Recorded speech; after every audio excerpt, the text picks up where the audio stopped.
Estás escuchando Milenio 3 por Aluka Nanika. Ungüentos, pociones secretas, recetarios extraídos de viejos libros brujeriles, hierbas que curan y matan, reliquias, cuerpos momificados de santos, piedras mágicas, tratados simbólicos de alquimia y otras artes prohibidas. El lado oculto de la historia oficial nos muestra cómo durante siglos los hombres y mujeres más poderosos del reino fueron tentados por la magia y lo sobrenatural. Desde Alfonso X el Sabio y sus tratados esotéricos hasta los exorcismos de Carlos II el Hechizado, pasando por Felipe II y su obsesión con la astrología, los monarcas españoles fueron convencidos creyentes en el mundo del ocultismo.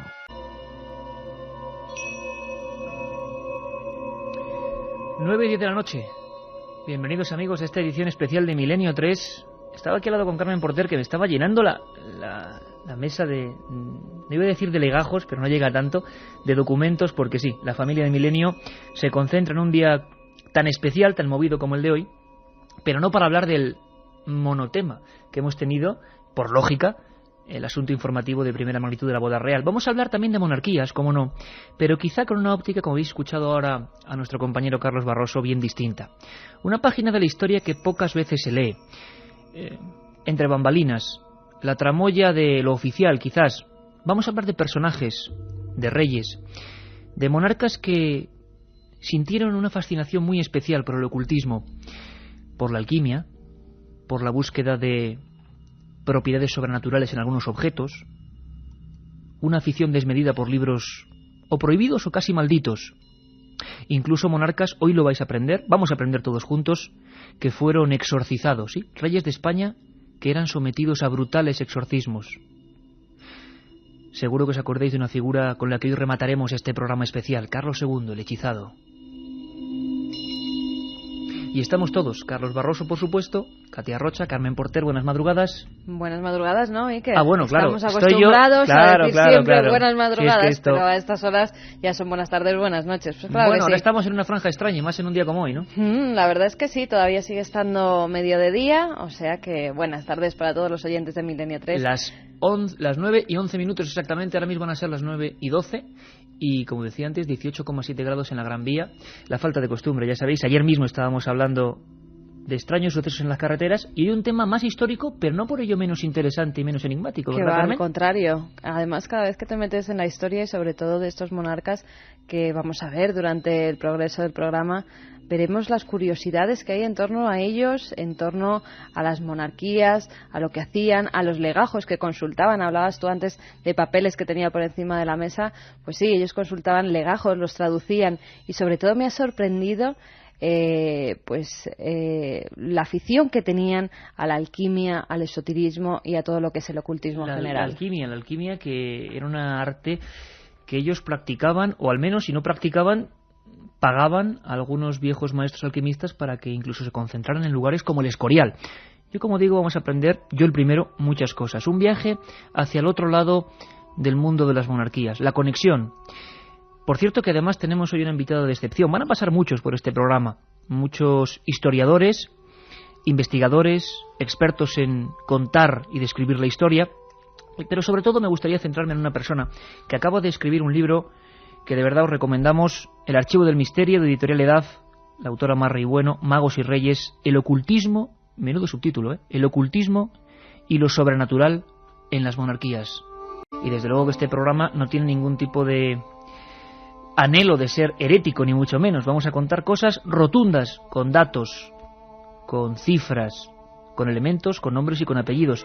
Cosas que son parte de esta historia, de este país tan peculiar y de estos monarcas no menos peculiares. Marri Bueno es doctora en farmacia, ha hecho muchas obras. Vamos a recordar esta noche algunas de ellas, esta tarde-noche algunas de ellas, pero hoy vamos a centrarnos especialmente en Magos y Reyes, porque además, Carmen, en esas líneas que ya están abiertas, sorteamos 3 ejemplares de este Magos y Reyes de edad. Eso es, Iker, líneas abiertas ya en el 7640, palabra clave, milenio, espacio y lo que vosotros queráis. También seguimos atendiendo a los mensajes que nos hablan de la alerta OVNI del 25 de junio, que estamos recogiendo todos sus números, dónde van a estar, qué grupos se van a formar.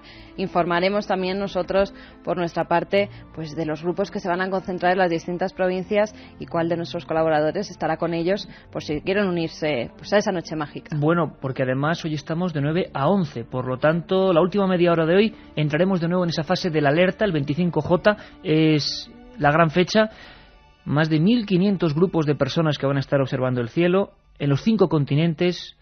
Vamos a mandar hasta un mensaje al espacio. Va a haber muchísima gente como una gran pantalla humana de detección, y el fenómeno OVNI va a ser lo de menos. Lo importante va a ser la mágica noche de comunicación. La radio es capaz de hacernos mirar en un mismo sentido. 25J y S7640, tanto para el libro de Marra y Bueno, Magos y Reyes, como para que nos digáis dónde vais a estar esa noche que tenéis que estar unidos con nosotros, con la magia de la radio, con Milenio 3. A Marra y Bueno, yo en este mismo libro la identificaba con un personaje casi de aventuras, porque nos lo imaginamos siempre, no lo imaginamos, es que es verdad, entre esos legajos que decía Carmen, sacando, indagando, escrutando con la lupa de la historia algunos hechos que no son muy bien conocidos y que son apasionantes. Marra y Bueno, bienvenida a este programa Milenio 3, a esta casa, en el Estudio 1. Muchas gracias, Iker. Oye, Mar, yo no sé si es, no creo que sea herético hablar de magos y reyes, porque lo cierto es que lo sobrenatural siempre ha estado muy presente. ¿Desde cuándo? ¿Podríamos hacer un cálculo más o menos desde cuáles son los primeros monarcas que sienten un interés desmedido quizá por estas malas artes, consideradas malas artes? Tenemos que decir que no es herético desde el punto de vista de que todo lo que se dice en este libro está demostrado documentalmente. O sea, no hay nada de invención ni nada de imaginación por mi parte. Es todo demostrado documentalmente.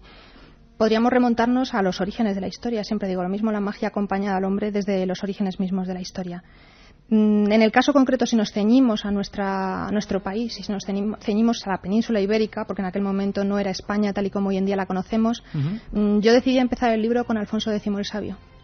Quizás porque tiene una importancia básica. Él es el que promueve toda una serie de traducciones en la Escuela de Traductores de Toledo, que no crea él, pero que la desarrolla en la profundidad con la que la conocemos. Un lugar emblemático, ¿no, Mar? Esa escuela. Sí, una escuela en la que se va a traducir todo el saber, toda la ciencia que nos traen los árabes, ¿no? España es el reducto de la ciencia árabe, donde llega toda la ciencia. Debemos pensar que no viene solamente del pueblo árabe, sino que es una transmisión desde el más lejano oriente. Entonces tenemos que pensar la evolución que sufre toda esa transmisión desde China, India, Persia, avanzando por toda la costa norte de África y llegando hasta España.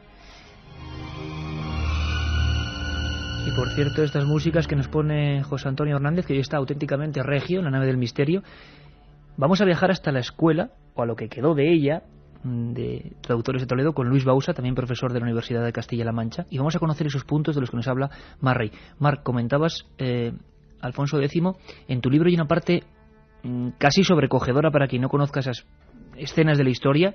Yo lo he pasado un poco mal leyendo esa parte.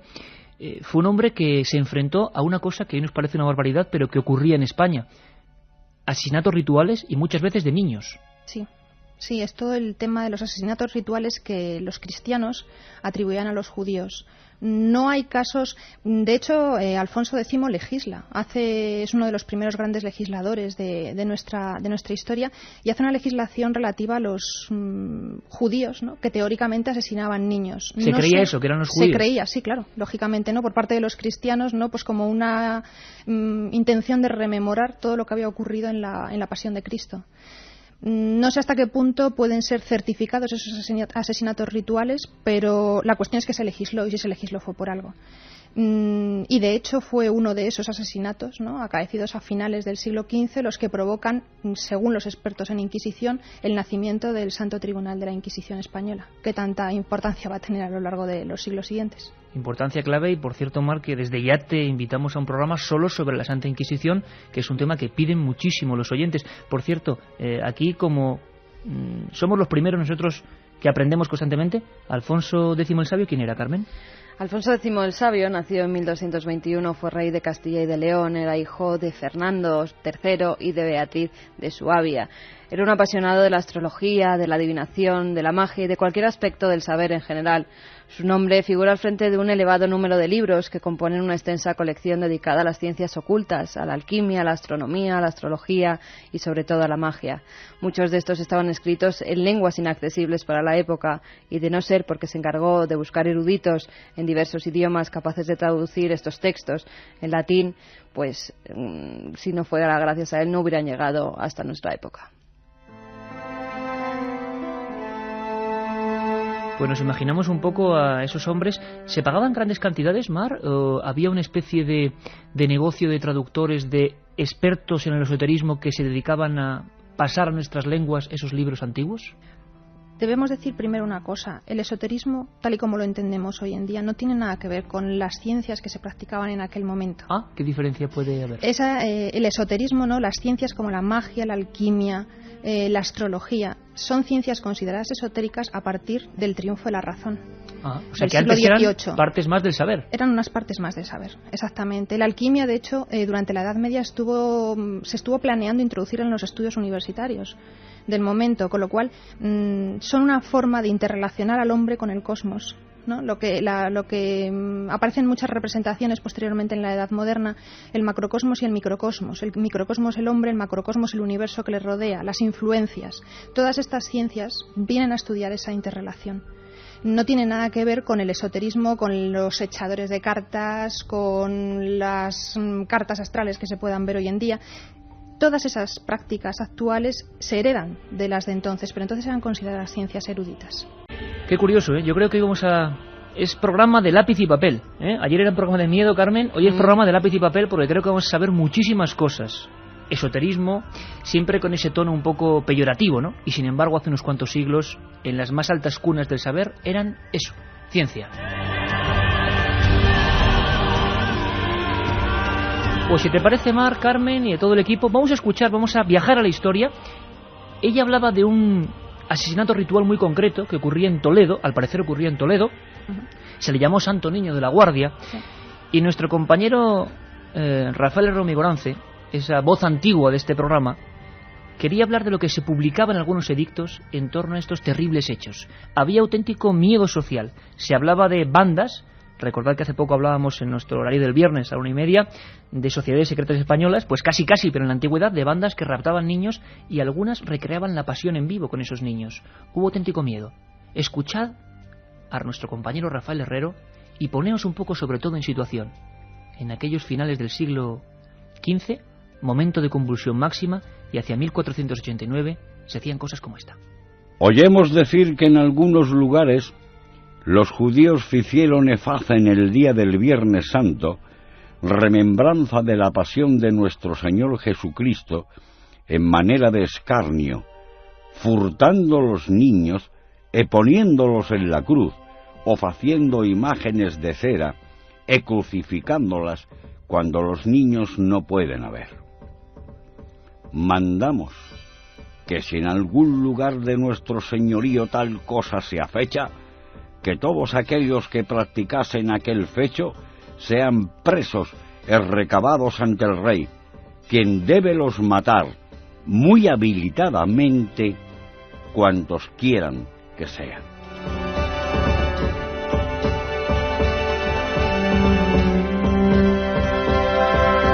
Pues ya nos están llegando muchas preguntas a 7640, palabra clave, milenio, y lo que queráis. Ya sabéis, podéis preguntar sobre el tema que tratamos hoy, el misterio en las monarquías, y también decirnos dónde vais a estar ese día 25 de junio.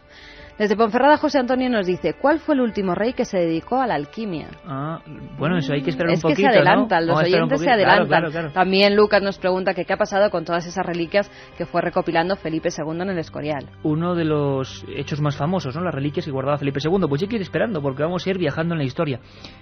Marrey, autora de Magos y Reyes, como de otros muchos libros, por ejemplo, Alquimia, uno de tus libros, que además es esencial para comprender esa ciencia que desde luego tantos desvelos provocó en la antigüedad. Pero con estos niños, con este caso del niño de la Guardia, al final parece que pudo ser una ficción. ¿Realmente los judíos crucificaban niños o era una excusa para expulsar a esos judíos? ¿Qué llegó a pasar en aquellos momentos en Toledo? Aún se guarda una pintura, parece ser, en la entrada de la Catedral de Toledo, sí, donde se cuenta ese martirio del niño Cristobalito, ¿no? El niño de la Guardia. Sí, pero en realidad nunca se encontró el cadáver del niño. ¿Jamás se encontró? Jamás se encontró el cadáver y no se tenía constancia real, ¿no? No había ningún documento que lo acreditase. Ni ninguna prueba documental, ni ninguna prueba física, con lo cual todo parece ser que tiene más bien algo que ver con una trama política, podríamos decir, como otras tantas que se van a observar a lo largo de la historia y que utilizan este tipo de... Bueno, pues utilizan el esoterismo. Es una palabra que no me gusta demasiado utilizar porque se utiliza siempre peyorativamente. Utilizan todo este tipo de prácticas que lindan con la heterodoxia o entran de lleno en ella. Y se utilizan, pues eso, para intentar encausar a las personas, librarse de ellas. El caso de las brujas que veremos posteriormente es evidente. Y bueno, pues sirvió como base fundamental para crear el Tribunal de la Inquisición. Una de las muchas razones, ¿no? Y una de las razones que se esgrimió para expulsar a los judíos de España. ¿Fue un hecho clave este asunto nunca bien revelado, enigmático del niño de la Guardia para, en el año 1492, empezar a ocurrir muchísimas cosas y acabar intentando expulsar a los judíos de España? Así lo acreditan los expertos en la materia.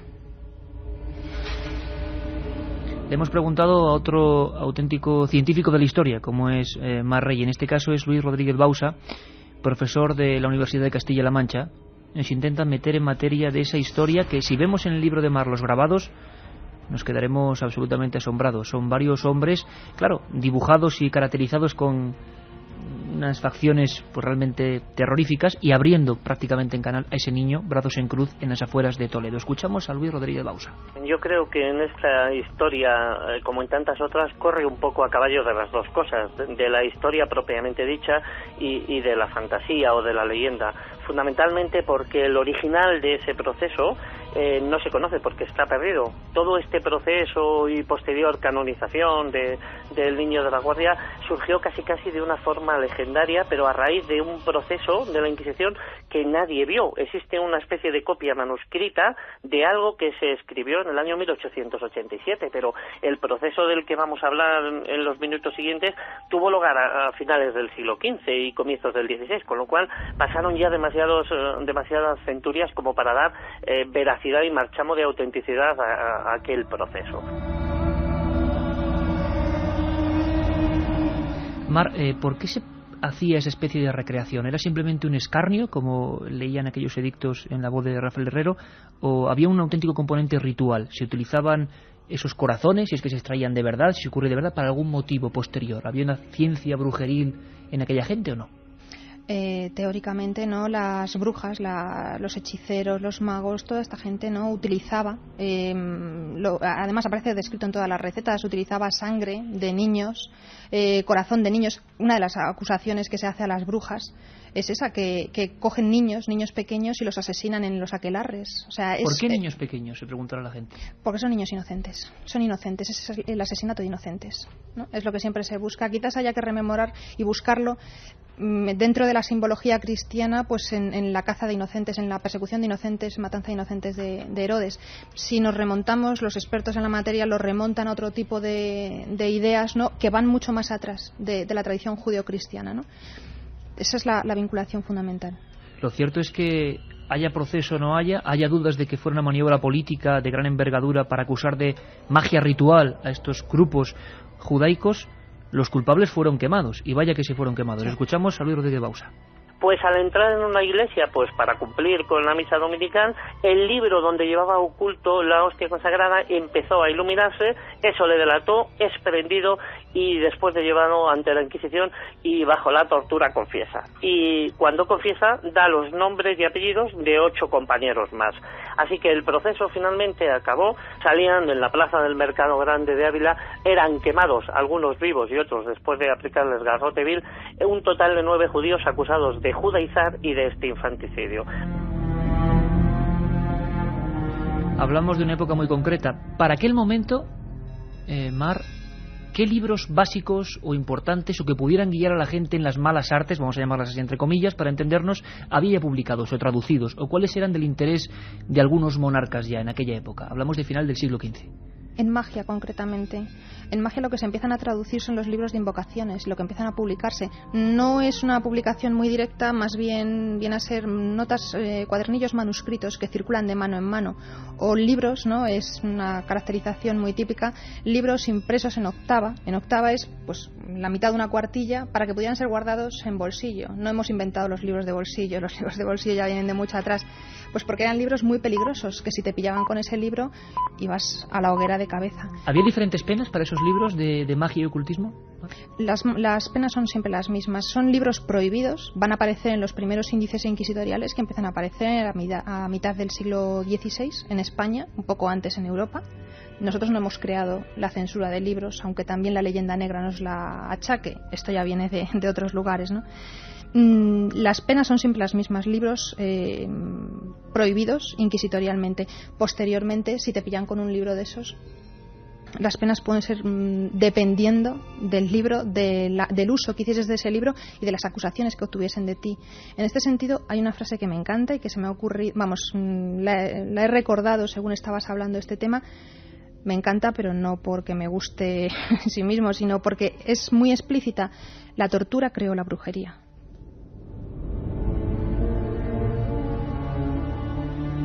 Estamos hablando, y en el 7640 algunas preguntas me decías, Carmen, sobre Inquisición. ¿Hasta qué punto ese tribunal es importante? ¿Hasta qué punto la represión genera más fascinación? La represión incluso de algunos monarcas genera más fascinación precisamente por este mundo de la magia, por este mundo de la superstición. Tenemos que pensar que el tribunal de la Inquisición habría estado manco si no hubiera contado con todas las personas que acusaban a otras de distintos crímenes y de distintas prácticas heréticas. De ahí que tenga mucha importancia cuando uno se pone a estudiar estos tipos de procesos inquisitoriales, ¿no?, que se conservan en el momento actual, ver realmente qué es lo que influyó, si las propias prácticas heréticas de las personas acusadas o las envidias que les rodeaban, ¿no? Es muchísimo más importante, creo yo. Los inquisidores no iban a buscar directamente a las personas, muy pocos casos se demuestran de eso, siempre viene de la mano de una condena, quiero decir, de una acusación. O sea, son personas que rodean a esa otra, al acusado posteriormente, los que van y dicen, oiga, que esta persona hace no sé qué tipo de prácticas, que esta persona no comulga, que esta persona no confiesa, no hace el signo de la cruz, todo tipo de prácticas que luego en realidad no tenían ninguna importancia, pero que te lo querías quitar del medio, pues así hablando vulgarmente, pues por una razón muy sencilla, pues a lo mejor porque te gustaba la casa que tenía, te gustaban las tierras que cultivaba. Razones así de simples, la envidia es terrible.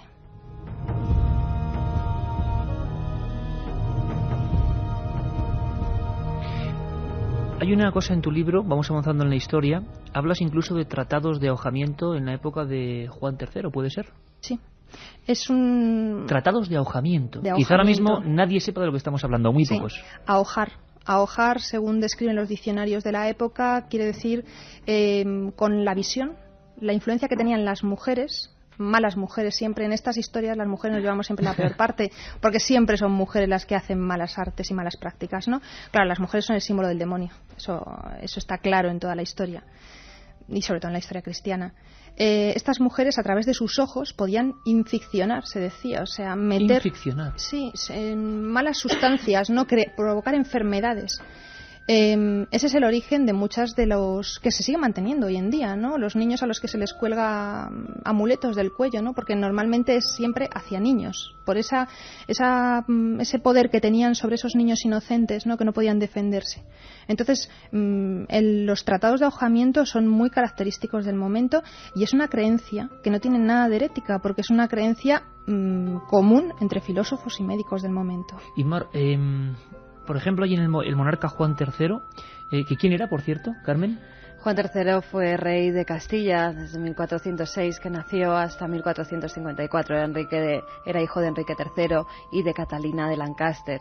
Al morir su padre, su tío Fernando de Antequera actuó como regente hasta 1419, que es él cuando empieza a reinar. Este hombre, del que quizá tengamos mucha menos información a nivel, desde luego, de reliquias y magia, como lo iremos con Carlos V o Felipe II, este hombre, ¿qué tuvo que ver con esa persecución en torno a los ahojadores o a ese tipo de brujerías? Él directamente no, los eruditos que le rodeaban en la corte. Siempre el rey estaba rodeado, Omar, para que nos hagamos una idea, de una serie de sabios, de consejeros en estos temas. Sí, claro, siempre. Es un rey absoluto, debemos pensar en un rey absoluto que tiene poder sobre vidas. personas y territorios, pero siempre está rodeado de una corte, ¿no? No es una corte como la que hoy en día entendamos. En España, desde la restauración de la monarquía, no hay corte, ¿no? Pero en aquel momento sí, a lo largo de toda la historia, y ha influido muy poderosamente, ¿no? Las personas que rodeaban al monarca. Dentro de esa corte y dentro de los personajes que escriben textos de ahogamiento, nos encontramos con obispos. Hemos de pensar que es una época en la que los ilustrados, las personas que tienen conocimientos, las personas doctas, son siempre personas vinculadas con la Iglesia.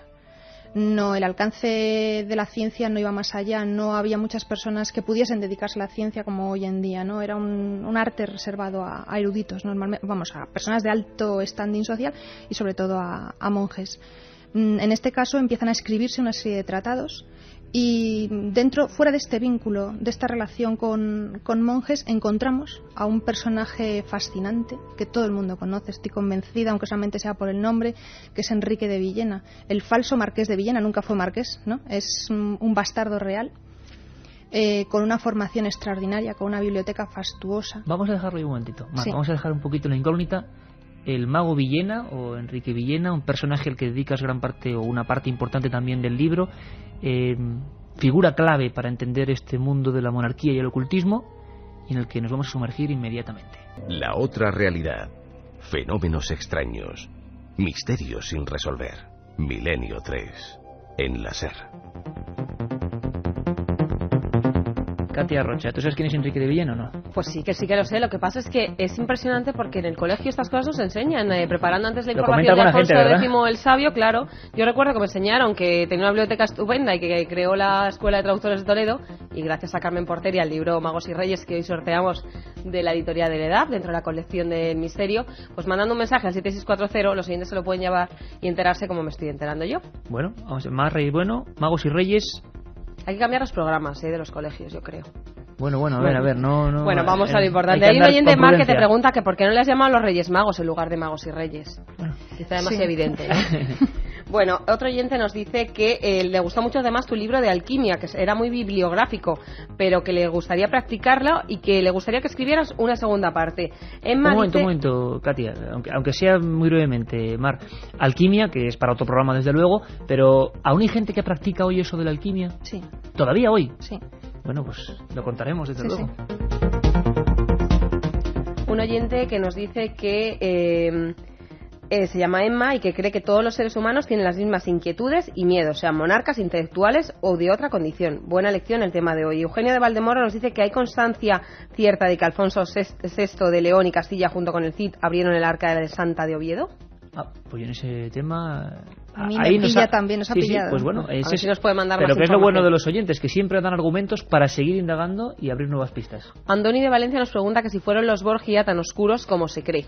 Hombre, hoy vamos a hablar sobre todo del tema español, ¿no? Pero desde luego, Mar, habría mucho que hablar de este mismo asunto trasplantado a otros países europeos, ¿no? Sí, por supuesto. Yo he intentado recoger algunos en el libro, pero no todos, lógicamente. Es imposible, habría que Es hacer una imposible, biblioteca. Sí, Más habría que que un hacer libro. más libros. Marcos nos pregunta que por favor contar ya cuál fue el último rey que se dedicó a la alquimia. Tengo una cena y no sé si voy a poder quedarme hasta el final del programa. Mar, vamos a ver si... Hay que quedarse hasta el final de Milenio siempre, pero cuéntanos, Mar, ¿el último rey que quizá tuvo pasión por la alquimia, cuál sería?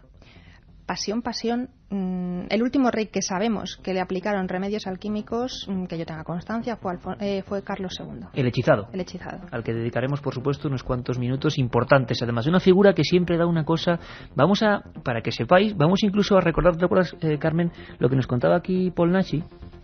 Sí, que me acuerdo de una historia además alucinante. Que tiene que ver con Carlos II, ¿no? Y que pasó muy cerquita de aquí. En el castillo de San Martín de Valdeiglesias, con un hombre obsesionado, no por la alquimia, sino por la figura de Carlos II. Mar, tú dedicaste un libro solo a este personaje. Sí, mi primer libro. Que era El hechizado, El hechizado, ¿no? así El hechizado. titulado, sí. Bueno, pues preparaos porque va a haber muchas cosas. 7640, Katia. Los 3 libros, Magos y Reyes, escritos por Mar Rey y editados por la colección de Edad.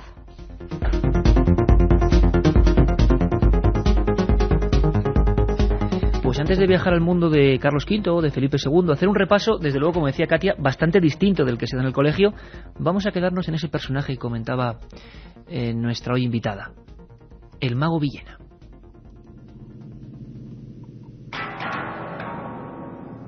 ¿Por qué lo consideras clave? ¿Por qué es una persona emblemática en todo esto?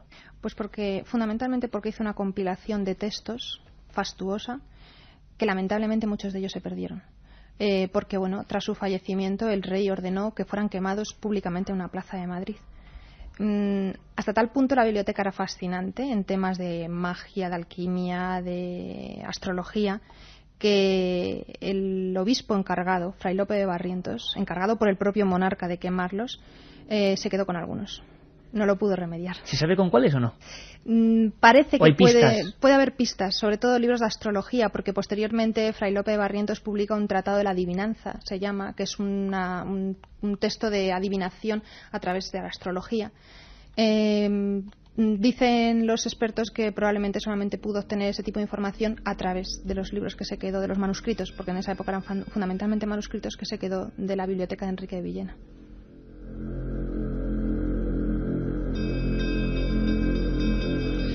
Qué maravilla, Carmen, esas bibliotecas, te imaginas, ¿no?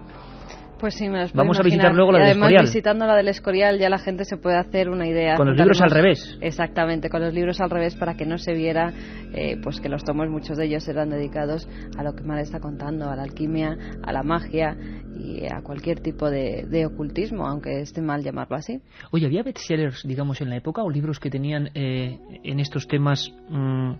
digámoslo así, un mayor número de lectores, quizá no en ejemplares, por supuesto, obras únicas, pero que motivaban una mayor pasión por parte de los que podían consultarlos, libros más célebres que otros? Sí, mira, precisamente ayer lo estábamos comentando, estábamos dando un curso de los orígenes, la introducción a los orígenes de la química en el CSIC, y comentábamos precisamente este tema. Los grandes bestsellers del momento son los llamados libros de secretos. Libros de secretos, qué bonito. Libros de secretos donde se recopilan secretos de la naturaleza, ¿no? Desde recetas alquímicas hasta todo tipo de prácticas, pues para obtener piedras preciosas, para obtener oro, prácticas vinculadas normalmente con la alquimia, pero también otro tipo muy amplio de prácticas, ¿no? Y de cuál es el mejor momento para cortarse el pelo. Estas cosas que nos cuentan nuestras abuelas, ¿no? Y que tú dices... Tienen una tradición y un origen, ¿no? Claro que tiene una tradición y un origen. Se ha calculado que aproximadamente los libros de secretos, el más famoso, por ejemplo, el libro de secretos de Alejandro Piamontes, Alesso Piamontes, italiano, tuvo del orden de 96 ediciones. 96 ediciones. 96 ediciones. No ya lo pilláramos ahora, ¿eh, Mar? Ya te digo, ojalá. No sé cuántas personas pueden presumir de 96 ediciones. Pocas. Muy pocas personas. Sí, esas son las ediciones. Pues seguimos charlando y en este programa os lo digo, de lápiz y papel. Ya sabéis que Milenio 3 un día es miedo, otro día es asombro y otro día es aprendizaje. Marri, bueno, por cierto, lo hemos dicho antes, pero doctora en farmacia por la Universidad Complutense. Muchos libros, comentaba antes ella El hechizado, su primer libro, Los amantes del arte sagrado, que tenía que ver con la alquimia. Sí. Un libro también muy recomendable. Plantas mágicas, esas plantas que curan y matan, otro tema apasionante. O alquimia. Magos y Reyes va deslizándose por la historia, como dice ella, haría falta una biblioteca, de algunos de los monarcas, tanto que hemos hablado hoy y en estos días de monarquía, y vamos a ver la otra cara.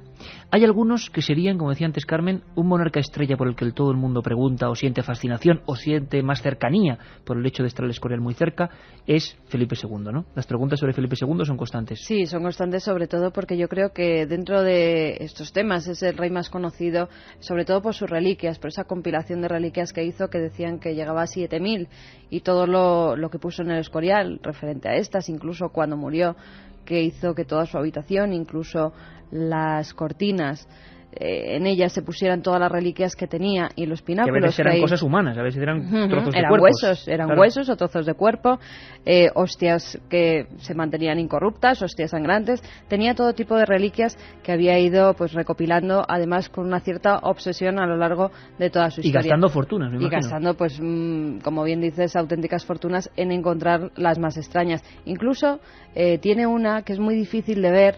Junto a su cama tenía una réplica de la sábana santa en pequeñita.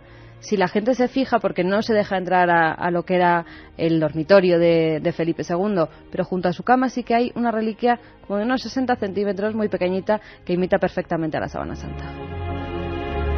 Vamos a preguntarle a un maestro que quiere unirse hoy a nuestra nave del misterio, que viaja hacia la historia en el tiempo esta vez, que es Juan García Tienza. Él hizo un libro también, El lado oculto de Felipe II. La eterna pregunta, que luego vamos a intentar desarrollar. ¿Es cierto, es mito, es real esa relación de Felipe II, esa obsesión concreta con lo extraño? Yo creo que más que afición era una querencia que tenía Felipe II, como tenía en el fondo cualquier ciudadano de la España de su época. y muchas veces retenida precisamente por la enorme influencia que tenía la Inquisición sobre toda la ciudadanía, sobre todos los españoles de aquella época. De todos modos, sí que se sabe que Felipe II tenía una querencia hacia el ocultismo, pero una querencia puramente cristiana. Juan García Tienza, otro de los que nos ha enseñado el otro lado de la historia, creo que casi con un centenar de libros ya publicados. Mar, podríamos hablar, por supuesto, y haremos otro programa, sobre Carlos V, por ejemplo, pero Felipe II, porque es una cosa que pregunta la gente constantemente, mucha leyenda, mucho mito, mucha realidad. ¿Qué es eso de ser un amante del oculto, pero a la vez profundamente cristiano? ¿Podía conjugarse o es una especie de herejía también, de alguna manera, que solo era permitida al monarca? No, son dos personalidades que conviven en una misma persona. De la misma manera, siempre lo digo, que por ejemplo en la persona de Newton, de Isaac Newton, conviven el científico, ¿no?, con el alquimista. Él era alquimista y él practicaba la alquimia, y se piensa que muchos de sus principios matemáticos publicados, la ley de la gravitación universal, viene de las prácticas alquímicas. Es plenamente posible, ¿no?, compaginar ambas prácticas y ambas actividades. Vuelvo a repetir, no tenemos que pensar que todo este tipo de prácticas son herejías. Sí son así consideradas por la Iglesia. ¿Por la Iglesia sí? Por la Iglesia sí, claro, lógicamente. Pero debemos pensar, ¿y por qué son consideradas así por la Iglesia? Pues por una razón evidente, porque entraban en su terreno, en su propio terreno de influencia, ¿no? ¿Quién le va a decir a Felipe II lo que tenía que hacer y lo que no tenía que hacer? ¿Quién?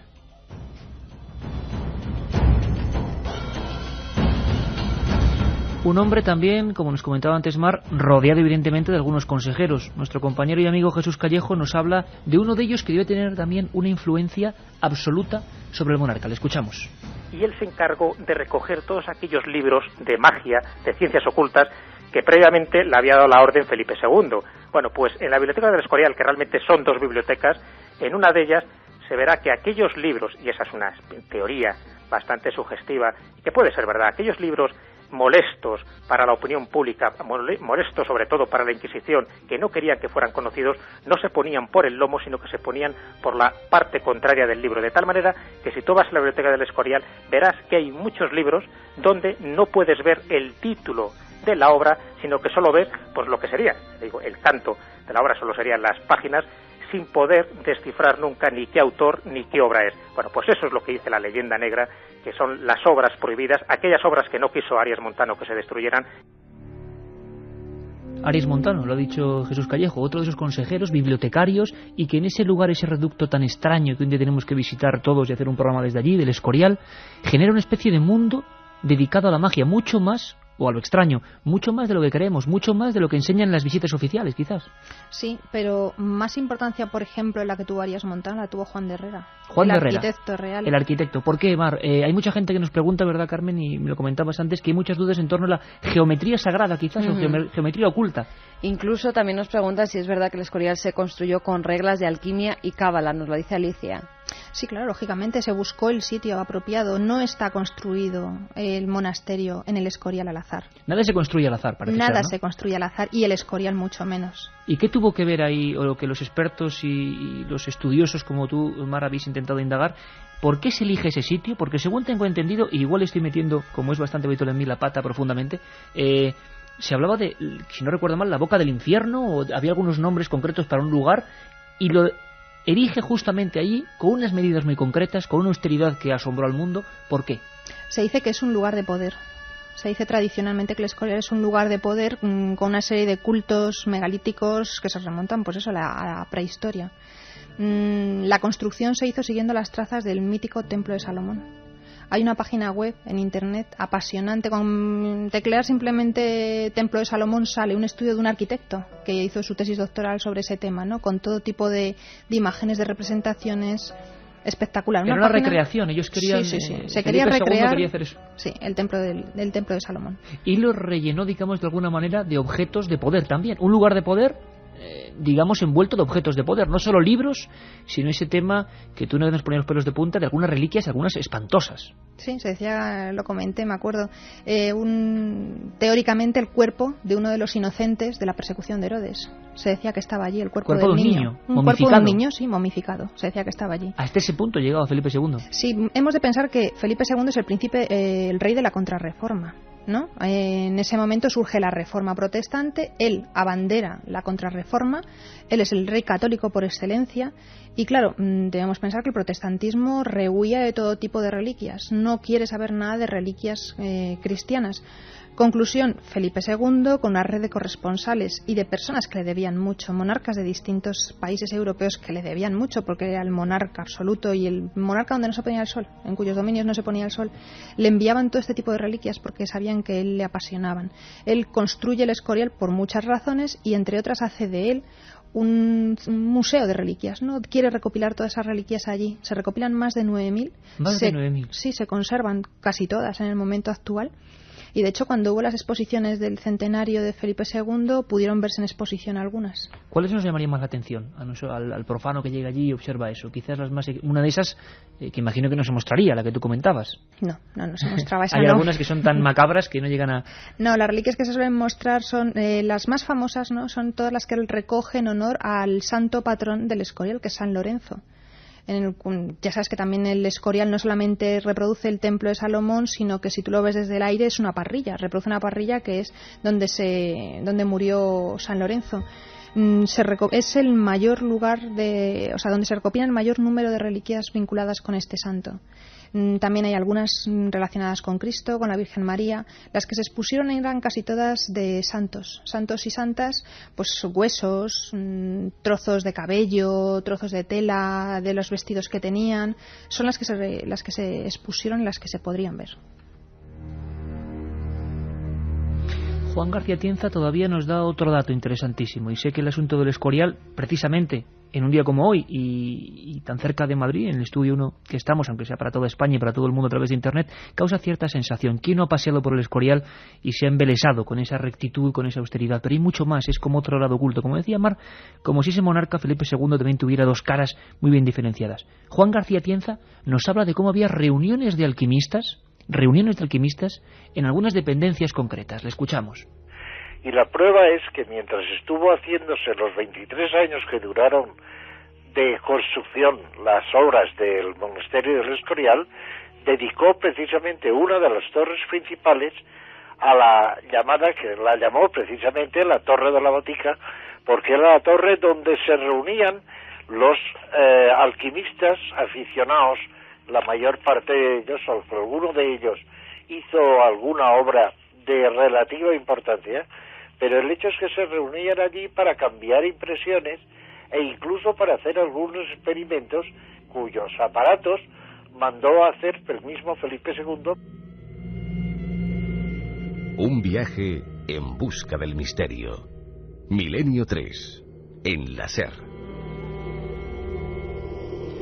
Aquí estamos todos y el maestro José Antonio Hernández en la nave del misterio, que hoy, como decimos, va al pasado, no a otro espacio, ni a otro tiempo. Nos pone estas músicas que realmente, a mí por lo menos, aquí en el estudio 1 con la penumbra, aunque sea raro hacer Milenio tan pronto, pero no sé, me estoy imaginando todo lo que nos cuenta Mar y todo lo que nos cuenta Juan García Tienza, y me estoy imaginando a ese rey, el hombre más poderoso del planeta Tierra, cuando se acostaba y veía aquellas figuras, o como nos decía ahora nuestra compañera invitada, pues por ejemplo incluso frascos o recipientes con figuras momificadas de niños. Digamos así, la resulta de aquella noche macabra de los inocentes. Hay muchas historias en esos 35.000 metros cuadrados, ¿no? Hay muchas historias y algunas aluden a la aparición de un extraño perro. Casi a comienzos de las obras del monasterio, muchas personas son testigos de cómo un siniestro perro negro que arrastraba una gran cadena paseaba por los alrededores. Los monjes franciscanos aseguraron haber observado cómo el animal daba increíbles saltos a la luz de la luna y sus aullidos, que describieron como si no fueran de este mundo, se oían durante toda la noche. Se llegó a decir que se trataba de Cancerbero, el mitológico monstruo que protegía las puertas del infierno. El padre Villacastín y 3 monjes más dieron con el perro en uno de los subterráneos. Se encontraba atado y su dueño era un personaje de la corte que lo creía perdido hace tiempo. El Cancerbero. Por supuesto, en estos lugares también la leyenda. Vamos a seguir en la siguiente hora, por supuesto, y vamos a hablar de alerta OVNI. Dime. ¿Leyenda o verdad? Porque Felipe II, tras ser informado de que se había capturado ese perro, ordenó que lo colgaran de una de las ventanas del convento. Pero lo más curioso es que justo cuando se acabaron las obras del Escorial, otro perro negro, o tal vez el mismo perro negro, se volvió a aparecer. Como siempre, a caballo entre la historia, la ciencia, la leyenda, en todo esto se junta. Y cuando volvamos, después del informativo, no os perdéis algunas cosas que nos quedan.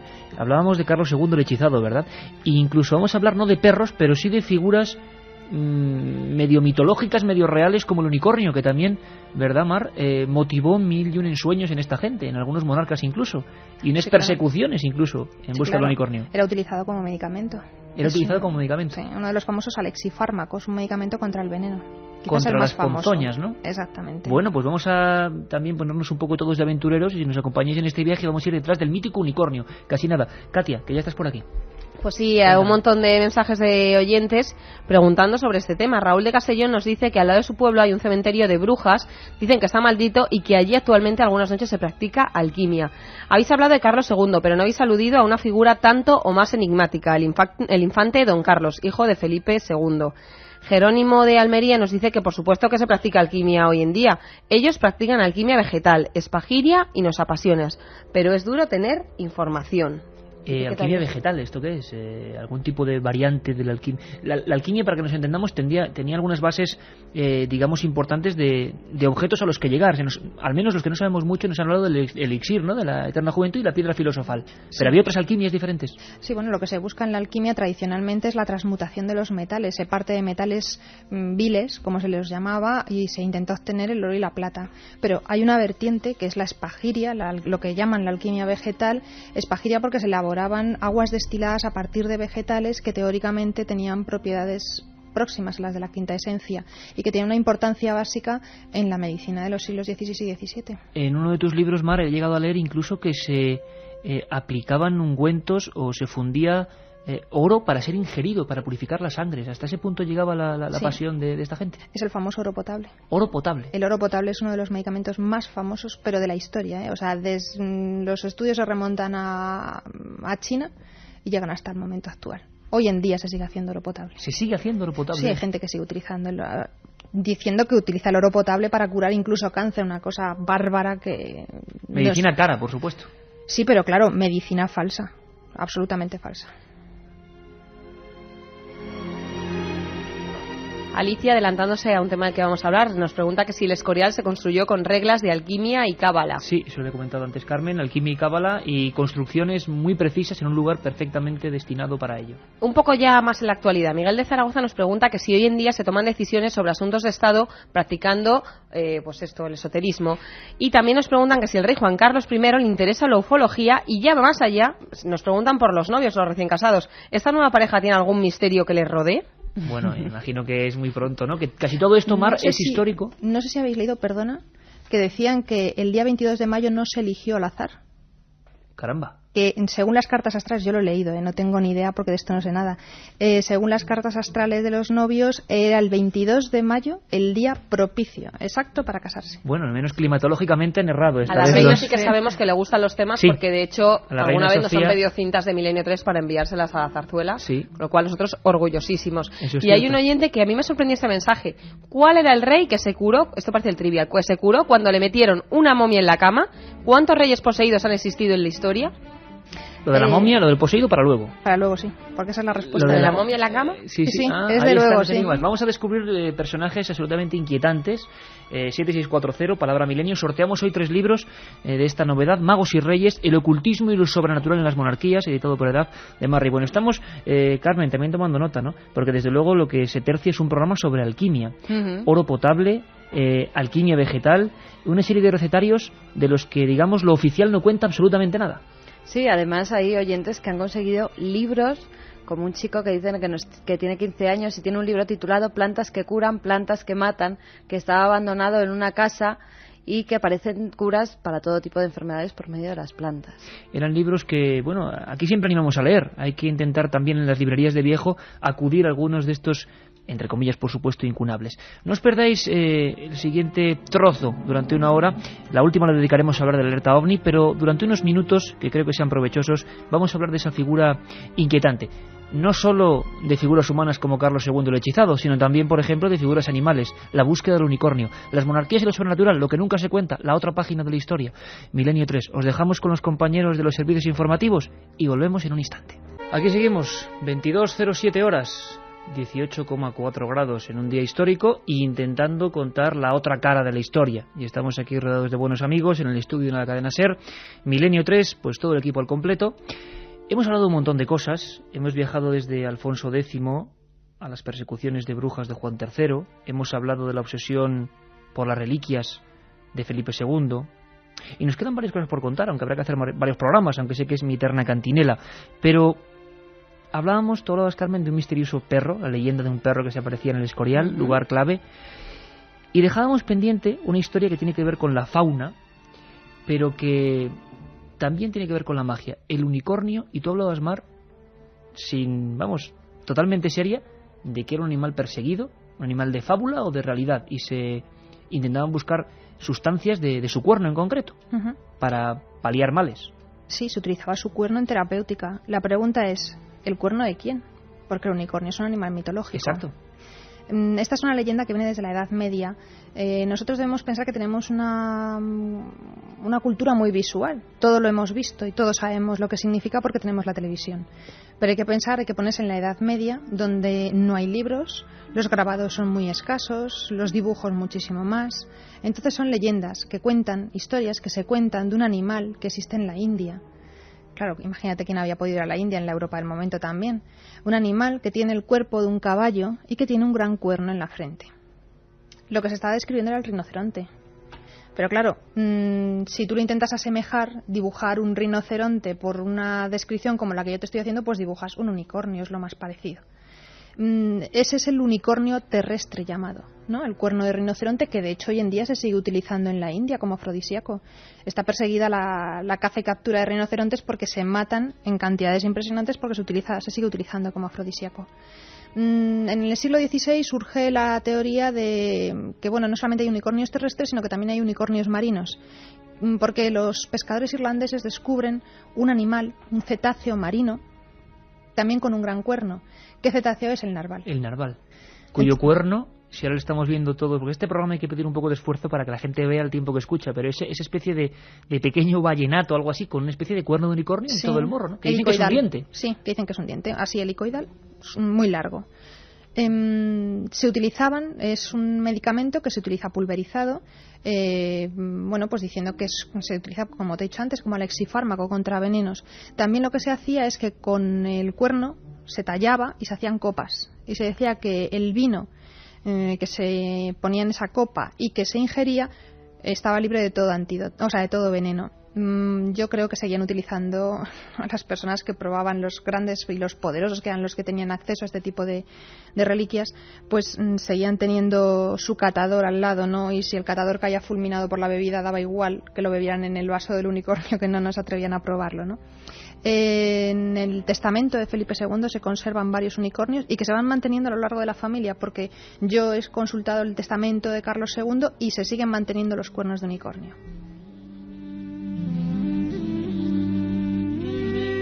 Por cierto, aquí estamos todos y estamos hablando sobre todo de el ocultismo y lo sobrenatural en las monarquías. La otra historia, Magos y Reyes, el libro que hoy sorteamos, ¿verdad, Carmen? En una vía que ya está abierta. Eso es, vías de nuevo abiertas después del impasse con los servicios informativos. En ese 7640, palabra clave milenio, espacio y lo que vosotros queráis. Nos dicen que tan interesante como desconocido es el tema que tratamos hoy, que gracias por iniciarnos en esos temas tan fascinantes que posiblemente han influido en la historia más de lo que pensamos. A veces pensamos que las cosas que no se cuentan son precisamente las claves de la historia. Estamos hablando con toda una doctora en farmacia y además una persona que ha hecho muchos libros interesantísimos y que desde luego darán para varios programas. Por ejemplo, el tema de la alquimia. Hoy simplemente es un recorrido, una especie de planeo con la nave del misterio por los misterios que rodean, nunca mejor dicho, a los monarcas. Hablamos del unicornio. Volvemos a viajar en el tiempo. Nos ponemos las gafas para ver dentro de unos siglos, hace unos siglos mejor dicho, para viajar a esas expediciones que buscaban un animal mítico, un animal legendario o un animal real, quién sabe.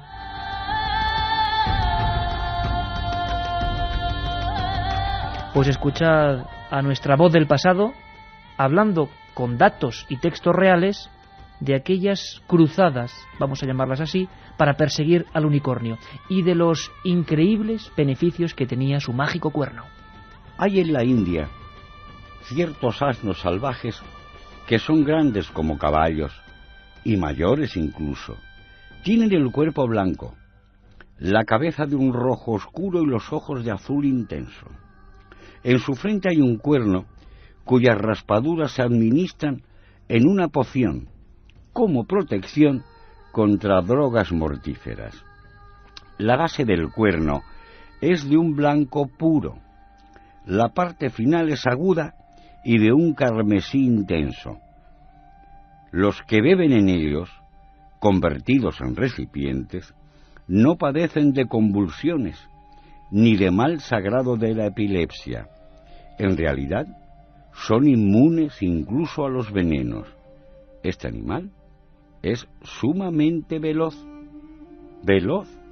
y vigoroso, de tal manera que ni el caballo ni ninguna otra criatura pueden superarlo. O sea que Felipe II, Felipe III, Felipe IV, Carlos II creían en la existencia real y terrena del famoso unicornio. Sí, pero no solamente ellos, todo el mundo. Todo el mundo. Todo el mundo tenía creencia en ese tipo de animales y en ese tipo de medicamentos. El unicornio es una prueba más, es el ejemplo más característico de lo que yo llamo la botica mágica, pero hay otros muchos ejemplos, por ejemplo el de las piedras bezoares. Piedras bezoares. Piedras bezoares, esa es una leyenda preciosa, que decía que son las lágrimas de unas cabras especiales que existían en la zona de Afganistán, de Pakistán. Claro, lugares totalmente inaccesibles, claro, donde nadie podía ir. Claro, ese es el misterio y esa es la gracia, ¿no? Traer medicamentos de zonas muy lejanas para cobrarlos a precios insultantes. Se decía que estas cabras, cuando eran picadas por animales ponzoñosos, por víboras, por serpientes, corrían a un arroyo cercano. Yo siempre digo, las imágenes que yo veo de Afganistán o de Pakistán, pues tampoco es que yo vea mucho arroyo cercano, pero bueno, la leyenda decía que el arroyo estaba cerca. Corrían, se sumergían todo el cuerpo, excepto la cabeza, y lloraban lágrimas de dolor. Y esas lágrimas, esto sí que es un suceso paranormal, en contacto con el agua, solidificaban. Cosa curiosísima porque lo normal es que se diluyesen. Solidificaban y daban lugar a las piedras bezoares. ¿Qué son las piedras bezoares en realidad? Pues son cálculos que se forman en el estómago de los rumiantes. Se conocían las piedras bezoares orientales, que son estas que vienen de Afganistán, y cuando los españoles llegaron a América se vio que las vicuñas y las llamas también tenían piedras bezoares en sus estómagos. Y entonces se habla de las piedras bezoares occidentales. ¿Qué se hacía? Pues unas piedras así pequeñitas se engarzaban y se colgaban cerca del corazón, porque decían que eran medicamentos cordiales que quitaban la melancolía, es decir, son los antidepresivos del pasado.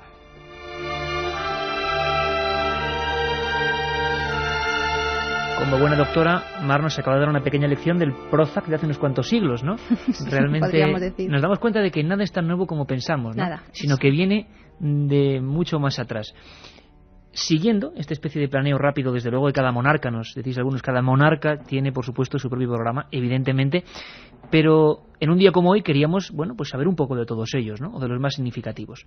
Felipe III fue otro monarca que combatió especialmente a un enemigo, ellos lo consideraban enemigo, que se hacía ya bastante evidente. Las brujas. Brujas quizás como esta. Te conjuro por el poder y la fuerza de las víboras de que este aceite fue hecho, para que vengas sin tardanza y sobre este hilado sigas envuelto hasta que mi libea lo compre.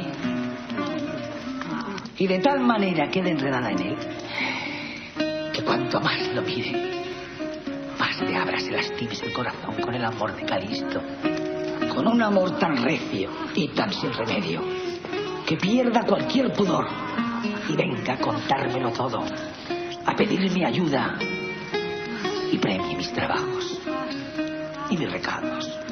Si no lo haces, me tendrás por enemiga mortal.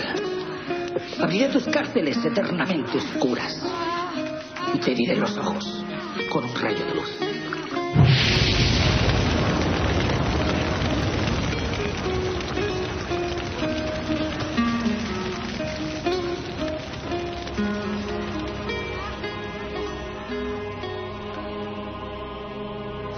brujerías, hechizos de amor, concentraciones, aquelarres, ¿llegaron a ser un problema para algunos monarcas como Felipe III?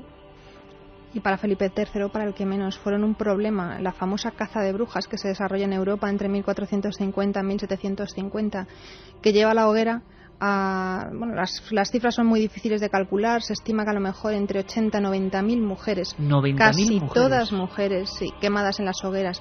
Y no solamente en España. España fue el país, y España e Italia fueron los países que menos brujas quemaron. Sin embargo, la leyenda o la fama nos ha puesto al revés, ¿no? La fama, de esa sí, estadística. la fama de la leyenda negra, sí. Pero en el caso de las brujas, no. Quien quemó brujas fueron los alemanes. Los alemanes y los franceses quemaron una cantidad espantosa de brujas. ¿En España qué puntos concretos podríamos saber en esta época de estos monarcas que se quemaron más brujas? ¿O hay procesos concretos bien conocidos? El proceso más conocido, el proceso por excelencia de brujería español es el de las brujas de Zugarramurdi, en el País Vasco. Es el proceso típico. Y es el que yo describo en el libro, coincidiendo con el reinado de Felipe III, porque se promulgan una serie de leyes extraordinarias que frenan de raíz la difusión de la brujería. Evidentemente hubo brujas, como se las quería denominar en su momento, pues que realizaban todo tipo de prácticas. Esta que hemos visto representada con anterioridad es la más característica, la magia amorosa, ¿no? Todo tipo de conjuros y de hechizos amorosos, pero también pues magia maléfica, diabólica, encaminada pues a producir todo tipo de enfermedades. ¿Qué es lo que se hace en el reinado de Felipe III? Pues se ve que el proceso de Zugarramurdi, que se le escapa de las manos a los inquisidores y que lleva a la hoguera a más personas de las que se quisieron, creo que fueron en total unas 80, 100 personas, se vio que en el fondo de la historia lo único que tenía era las envidias del pueblo. Se empezó a acusar por envidias a las gentes. Seguro que tus oyentes tienen en mente un caso característico y que ha trascendido a la historia, y que es el caso de las brujas de Salem, ¿no? No solamente por la fama que obtuvieron, sino por las películas que se han hecho con posterioridad. Quemas de brujas, y casi siempre, como dices, menos que ver la auténtica magia que pudieran o no hacer, sino las acusaciones falsas de otras personas. Exactamente.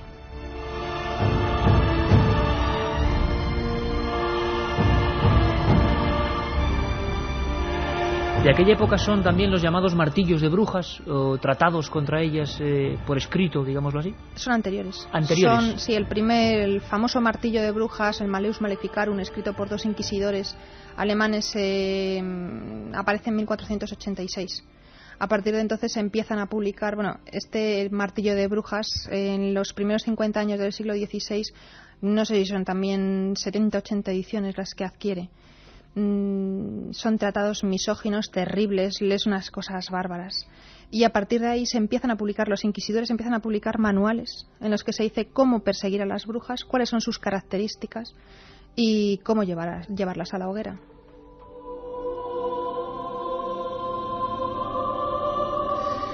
Las quemas de brujas. De luego no era una bruja, sino otro personaje, quizá en el lado opuesto de la realidad, la que sedujo de alguna manera a otro monarca. Otro monarca que vamos avanzando conforme pasa esta cronología de lo extraño. La mujer estaba en un convento en la provincia de Soria. En alguna ocasión ha sobrevolado, nunca mejor dicho, este milenio 3. Hemos dejado gotas sobre esta historia. Haremos un programa solo sobre la historia de Sor María Jesús de Ágreda. Pero fue una persona absolutamente, dicen, clave en la mentalidad y quizá en la sobrenaturalidad de el pensamiento de Felipe IV. Hablamos de una monja muy especial.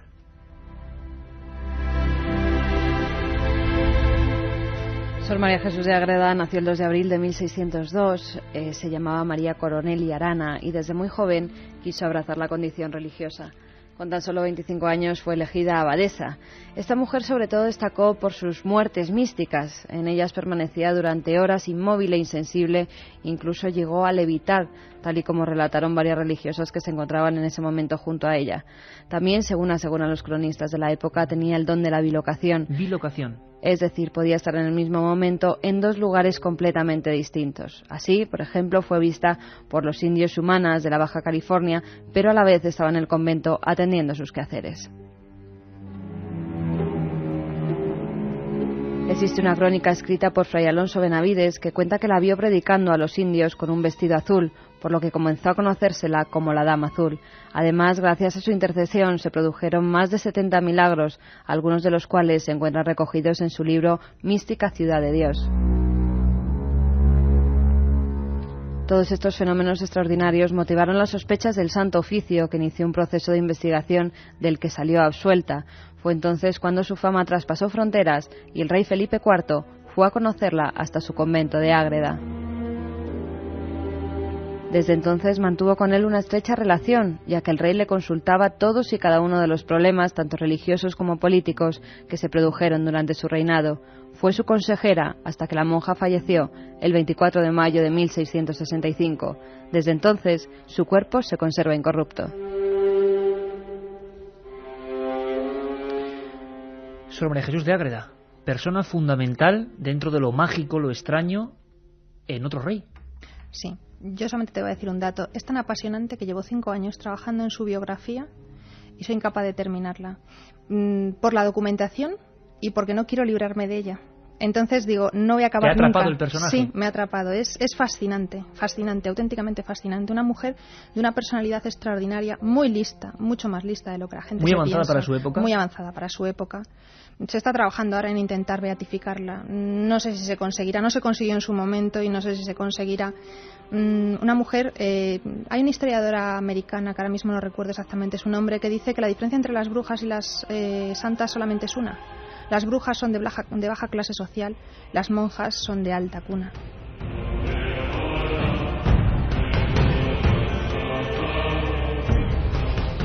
Por supuesto, ya sabes, Mar, que esto es para otra historia y Javier Sierra también tendrá mucho de contarnos y nuestros amigos, porque nosotros hemos viajado también a ese convento.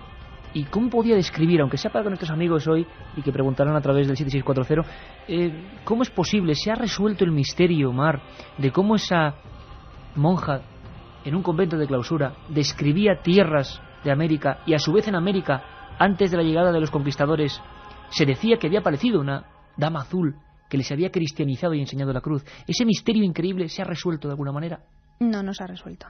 No se ha resuelto. De hecho, esa es la cuestión por la cual no se la beatifica, ¿no? Podría ser doctora de la Iglesia como Santa Teresa de Jesús. ¿Y no esto crees tú que le perjudica entonces? Sí, sí, por supuesto que le perjudica, porque la bilocación es uno de los milagros que la Iglesia explica de una manera más complicada. Entonces, sobre la bilocación se procura pasar de puntillas, porque es muy difícil de explicar. Esa es la razón por la cual en el momento actual se intenta no ocultar, porque no se oculta, pero sí dar menos importancia a todo lo que significa la evangelización de Nuevo México y resaltar otras características de Sor María. No dejó la documentación escrita, que permanece suya, no nos dice la realidad del tema. Las declaraciones que se hicieron y que hizo ella las hizo siendo muy joven, tenía tan solo 23, 24 años. Posteriormente, ya cuando es una mujer madura, con 40 años, las segundas interrogaciones que se le hacen, se cuida muy mucho de decir lo que dijo en aquel momento. Lo dice todo muy, pues eso, para no pillarse los dedos, porque sabía que la Inquisición estaba detrás de ella.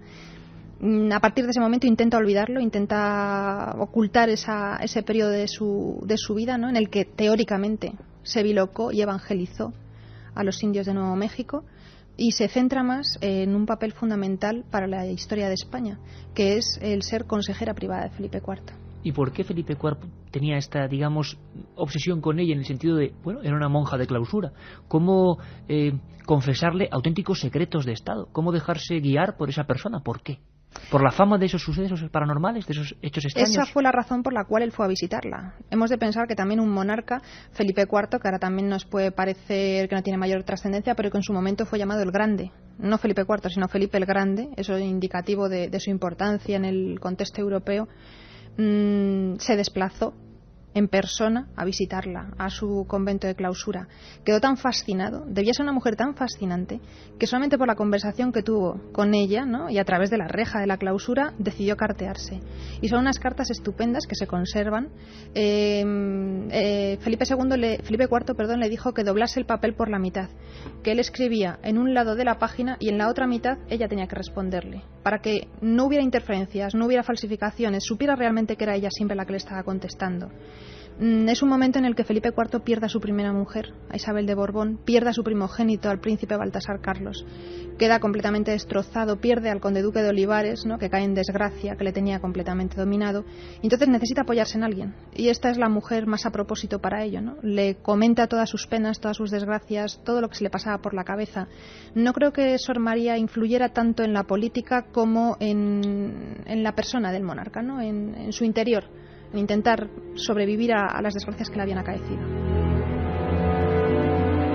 Un auténtico expediente X de la Iglesia, sin duda, Carmen. ¿Tú recuerdas? Si no recuerdo mal, ella en algunos de los textos describía cómo era el mundo, cómo era nuestro planeta, cómo era la Tierra, porque en esas bilocaciones al sobrevolar como viajes astrales auténticos. Efectivamente. Claro, y el misterio... Y hay algunos procesos de beatificación en las que también han tenido que ver bilocaciones, como es el proceso de santificación, luego posteriormente del Padre Pío, en el que no se han ocultado esas bilocaciones, incluso se demostraron con documentos que el Padre Pío en un momento dado estaba en dos puntos muy diferentes, dando misa en su convento de Pietrelcina y a la vez en un despacho de un militar muy importante de la época. ¿A ti no te dio la sensación, Carmen, estando allí en Ágreda, que se hablaba de todo, pero justamente de estos fenómenos, de estos éxtasis místicos, de estas visiones, y de cómo en América al mismo tiempo los conquistadores se encuentran con indios evangelizados ya por una dama azul? Eso como que se quería ocultar, ¿no te da esa sensación? Se quería ocultar, y además cuando fue el cuarto centenario, sí, que estuvimos allí,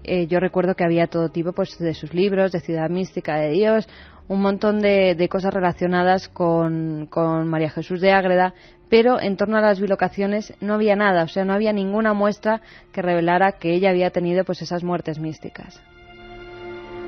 7640, Palabra Milenio. Sorteamos el libro, 3 ejemplares, Magos y Reyes, de Marri Bueno, editado por Edad. Como veis, cada historia, cada monarca tiene su particular misterio. Escuchadme atentamente, no vas a tener mucho tiempo, pero sí lo dejaremos para otra ocasión, porque sin duda merecerá mucho la pena, porque tenemos que hablaros también del 25J, pero vamos a hablar de un personaje, aunque sean unos trazos, de un personaje enigmático, de un personaje quebradizo, de un personaje que, claro, se ganó el apodo que se ganó.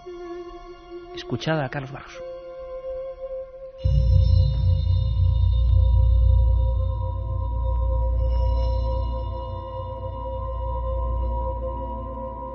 Carlos II pasó a la posteridad con el sobrenombre del Hechizado. De apariencia física quebrada y mirada huidiza, el monarca vivió obsesionado por su aspecto, convencido de que había sido víctima de una terrible maldición. Durante aquellos años, y ante la incapacidad para conseguir un sucesor, los rumores fueron apoderándose de la corte, y tras ellos llegaron legiones de curanderos, exorcistas y magos, personajes de la más variada estofa, que realizaron 1001 conjuros a aquel hombre atormentado, que representó una de las páginas más extrañas de la historia de nuestra monarquía. La otra realidad. Milenio 3. En la cadena SER.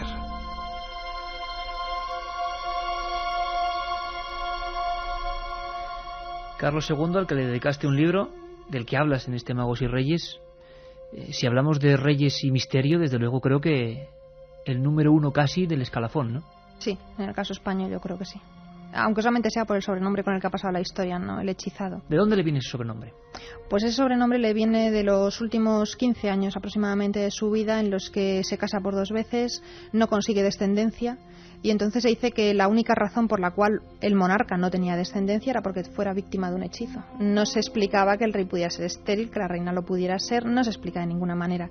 De hecho, como caso curioso, su segunda esposa, bueno, la primera esposa muere en unas circunstancias un tanto extrañas. Hay gente que dice que se la envenenó para quitársela del medio después de 10 años sin dar descendencia. Porque se culpaba a la reina, claro. Sí, claro, por supuesto, el rey nunca tenía la culpa. En este caso la culpa la tenía siempre la mujer. Y se busca a su segunda esposa, curiosamente, una familia muy prolífica, tanto que sus hermanas, las hermanas de la futura reina, de Mariana de Neoburgo, una tenía 23 hijos y la otra tenía 24. Entonces decía, bueno, aquí ya no puede fallar. O sea, ya nos traemos una mujer prolífica. Tampoco, no hubo manera. El problema, bueno, se ha intentado hacer estudios médicos desde el momento actual. Es muy complicado porque, claro, lo que nos quedan, las reseñas que nos quedan del pasado, pues no tienen nada que ver con la medicina tal y como hoy en día se interpreta. Entonces, bueno, es complicado hacer una extrapolación de ese momento al momento actual. Como te decía, los médicos actuales intentan justificarlo con que Carlos II lo que tenía era un síndrome de Klinefelter, una alteración genética que le impedía, o sea, que le provocaba, entre otras muchas cosas, esterilidad. También se dice que bueno, que el problema era pues los matrimonios endogámicos que se habían ido produciendo. La consanguinidad de la que él provenía, ¿no? Sí. Su aspecto, para quien, bueno, todo el mundo conoce, imagino, y ahora está viendo el cuadro típico de Carlos II el hechizado, pero el aspecto llamaba la atención, ¿no? Sí, no es habitual que los pintores de cámara hagan retratos tan fidedignos como el que hizo Claudio Coello. Hizo un retrato que, vamos, su aspecto, la cara, al menos, te demuestra que no tiene nada que ver. No es que fuera una persona demente, ni una persona, bueno, pues con un síndrome de Down, porque no lo era, pero sí que se denotan, ¿no?, las características propias de la dinastía a la que pertenece, de la rama de los Habsburgo, sobre todo el prognatismo, la mandíbula tan sobresaliente, hasta tal punto que le impedía cerrar la boca. ¿Le impedía cerrar la boca? Sí, no podía cerrar la boca. Eso, añadido a la imposibilidad de dejar descendencia, generó una obsesión que se tradujo incluso, y lo escucháis bien, en auténticos exorcismos de los que hay documentación, de los que hay textos, exorcismos a un rey en el que a veces el rey y la reina tenían que participar. Estremecedor, exorcismos que eran leídos de esta manera. El rey ha consentido con gran facilidad que se autorice al fraile para conjurar la brujería, pero se quiere persuadir también a la reina. La ceremonia será horrible. Sus majestades habrán de ponerse en cueros y el dominico revestido de ropas sacerdotales. Les pronunciará los exorcismos de un modo infame, tras lo cual, presente el exorcista, se comprobará si el ligamen ha desaparecido o no. ¿Desapareció el ligamen mágico o hechizo, Mar, o no? Si es que lo había, claro. A lo mejor no todos tus oyentes saben lo que es el ligamen. El ligamen o ligadura, el hechizo de ligadura que suponía incapacitar al hombre, así descrito en los textos, para el acto sexual, así se decía. Teóricamente, este es el hechizo que se le practica con su primera mujer, con la reina María Luisa de Orleans, sobrina de Luis XIV. Afortunadamente para la corona, en ese momento, a los pocos meses, muere María Luisa de Orleans. Entonces dice, bueno, pues ya está, no tenemos que hacer nada más, vamos a buscar a esta princesa prolífica alemana y vamos a traerla. Las cuestiones se empiezan a reproducir, las habladurías se empiezan a reproducir a los 3-4 años de matrimonio con esta nueva reina, cuando se ve que no hay forma humana de que dé un heredero a la corona. Y entonces se vuelve a hablar de exorcismos. Y se mandan exorcistas de Europa incluso, ¿no? El más famoso quizás, Fray Mauro Tenda, que era un capuchino italiano, que también practica todo tipo de rituales. Dice que no está hechizado, o sea, que sobre él no existe un hechizo. Tenemos que entender que para contrarrestar un hechizo había que hacer un contrahechizo, y eso solamente lo podía hacer un hechicero. Es una guerra de magos. Sí, exactamente. Entonces este capuchino italiano dice que lo que en realidad le ocurría al rey es que estaba endemoniado. Entonces, claro, poseído por el demonio, no que él estuviera, no como un poseído como podamos imaginarnos, pues con el exorcista en la película de La niña del exorcista, no, sino que le incapacitaba para la procreación, para tener hijos, y le provocaba todo tipo de enfermedades. De ahí que se diga que lo que hay que practicar sobre el monarca es un exorcismo, y ahí es donde entra él, porque el exorcismo solamente lo podía practicar un sacerdote, un exorcista.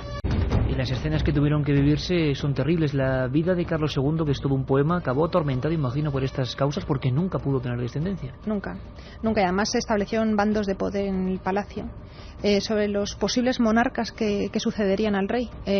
Como todas las cortes europeas estaban entrelazadas por lazos de sangre, ¿no? Todos eran parientes en mayor o menor grado, pues se establecen dos bandos muy importantes, el austríaco y el francés. Y en la propia corte española también se establecen esos dos bandos. Entonces es como una lucha de poder entre ambos, ¿no?, para ver quién consigue salirse con la suya y hacer triunfar a su candidato. Hasta tal punto que, bueno, se le practican todo tipo de exorcismos. Se trae un alquimista, y un alquimista está elaborando un medicamento secreto. Lo conocía el rey y lo sabía el rey. En la calle Leganitos, muy cerca de donde estamos ahora mismo, aquí al lado, se le establece un laboratorio alquímico secreto, y allí está durante 2 años aproximadamente. 2 años. Y Carlos II, del que hablaremos sin duda alguna, llegó a dormir con momias. Sí, durmió con la momia de San Diego de Alcalá.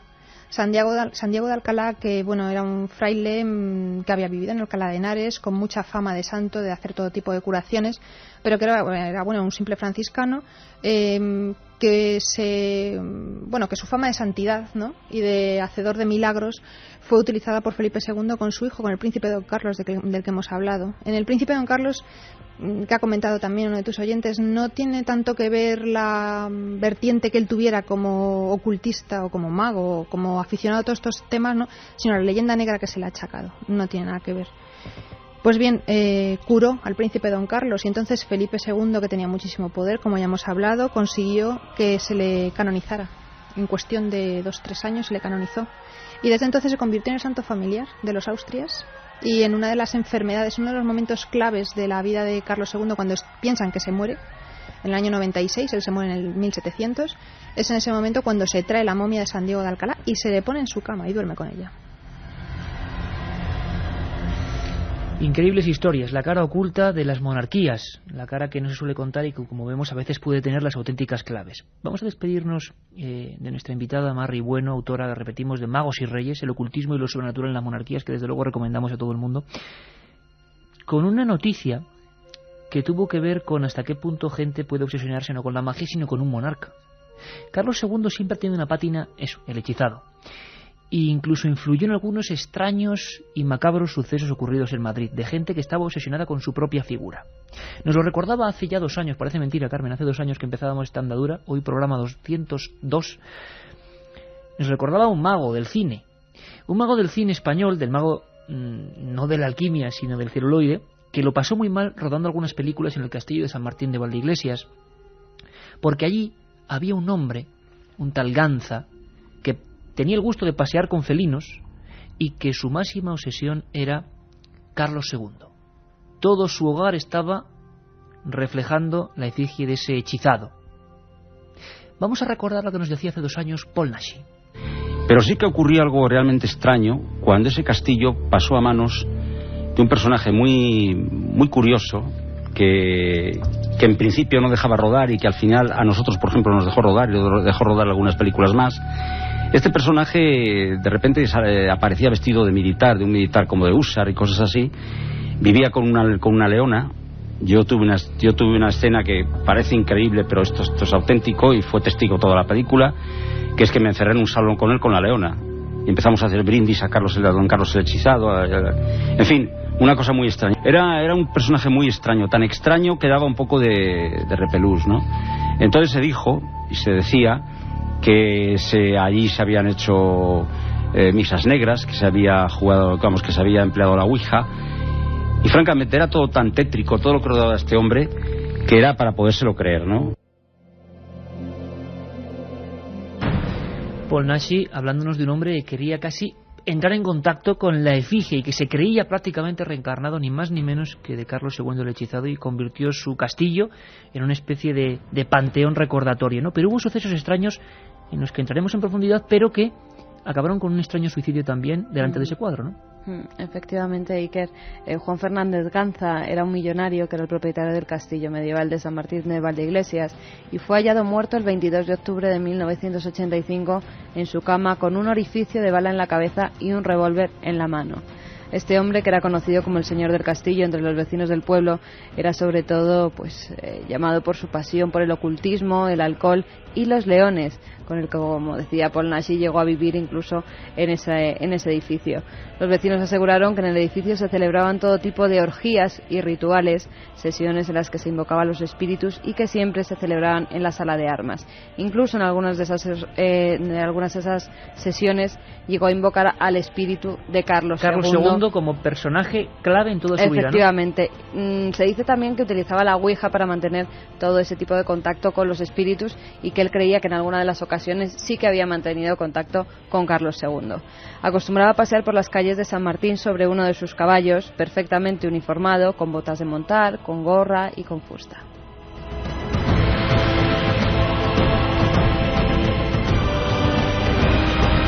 Nos imaginamos a Ganza sobre su caballo y con la mente puesta en ese hombre hechizado que nos ha recordado Marrey, Carlos II.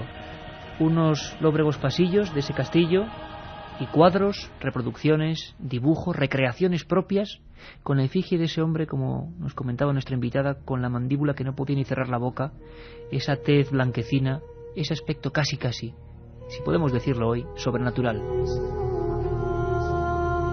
Magos y Reyes, Mar y Bueno, ha sido un auténtico placer, Mar, compartir contigo esta hora y 40 minutos, que espero que hayan disfrutado nuestros oyentes, este viaje. Cada historia es una historia absolutamente mucho más densa, por supuesto, pero creo que hemos puesto, al menos en antecedentes, a mucha gente. A veces las monarquías tenían muchas más cosas apasionantes que no se cuentan, ¿no? Exactamente, como yo digo, la historia no solamente es una sucesión de guerras y de batallas, sino de muchísimas más cosas en las que nuestra compañera Mar Rey, doctora en farmacia y autora de este libro, ha querido investigar con toda la pasión y con toda la objetividad, que es lo importante. Te invitamos muy pronto a esta casa en penumbra, pero espero que acogedora, de Milenio 3. Yo encantada siempre. Muchas gracias, Iker. Un abrazo, Mar. Y nosotros no terminamos, que seguimos y esperamos vuestros mensajes 7640 ahora en torno, aunque había muchos, ¿verdad, Carmen? Había algunos terroríficos de la monja de Ágreda, por ejemplo, de Carlos II, ya ni me imagino que estarán llegando. Queremos, por supuesto, convocaros en esta parte final, en este cuarto de la final, para ese 25J, donde va a haber algo increíble, ¿no? Hemos recibido, para que sepáis, corresponsalías Tailandia, Zaire, Australia, Nueva Zelanda, Perú, Chile, más de 1.500 grupos de personas, radioaficionados, el ejército, la legión, radiotelescopios, observatorios, marinos, militares, pilotos, todos, por supuesto la policía. Y me dice Katia que si va en helicóptero vas a ir tú, ¿eh? ¡Qué envidia! El cielo de Madrid esa noche, una noche de comunicación. Pero antes de pasar a esa fase, antes de recordaros algunas cosas que van a pasar en torno al 25 de junio, quiero que no olvidéis, porque hoy es un programa especial, que nuestro horario es de 1:30 a 3 y el domingo de 3 a 4. Aquí estamos batiéndonos el cobre a las 3 de la mañana. Y con una cosa que se la debemos a nuestro compañero y jefe Mariano Revilla, a todo el equipo de producción de la cadena SER, y que hay que decirlo, que está siendo un pelotazo, que mucha gente joven está descubriendo las recreaciones, los cuadros de actores. Algunos dan miedo.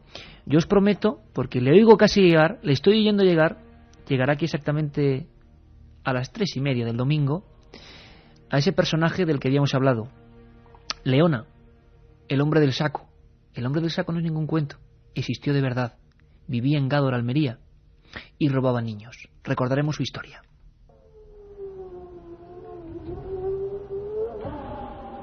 Aquella semana los periodistas como Arturo Jiménez, audaz reportero de El Popular de Almería, se quedaron sin adjetivos para calificar lo ocurrido.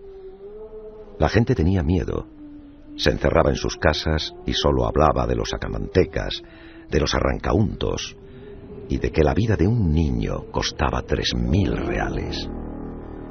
En realidad, todo había comenzado unos días antes, en un sucio caserón conocido como Cortijo San Patricio. Y te digo yo que esa es la única manera de curar lo tuyo. Me arde el pecho, Leona, y ya no aguanto más. Es la tuberculosis que me devora por dentro. Yo solo confío en tu poder. Pero eso que me dices no puede aceptarlo un cristiano. Era Francisco Ortega, de 55 años. Había acudido en plena noche a la casa del siniestro curandero. Como todos, bajaba la mirada cuando éste se le quedaba fijo con aquellos ojos rojos y su aspecto de misteriosa ave de rapiña. No era un secreto para nadie. Leona tenía un extraño poder, una fuerza que, decían, era capaz de matar. No pocos aseguraban que una noche de joven había hecho un pacto con el maligno. Acéptalo. Para los pulmones podridos no hay otra cosa. Si me das 3.000 reales, te salvarás. Y si no, te irás al infierno. ¿El emplasto o la tumba? Tú eliges. Pero para eso...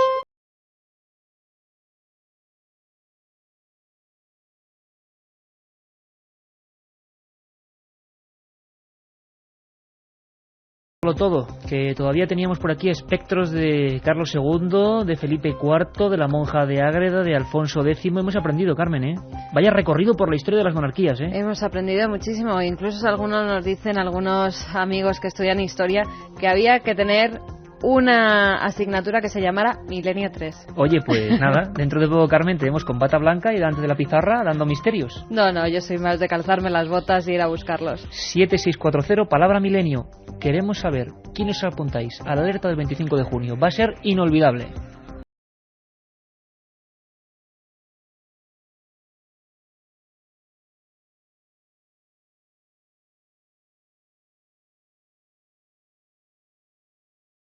Y hemos recibido miles de mensajes.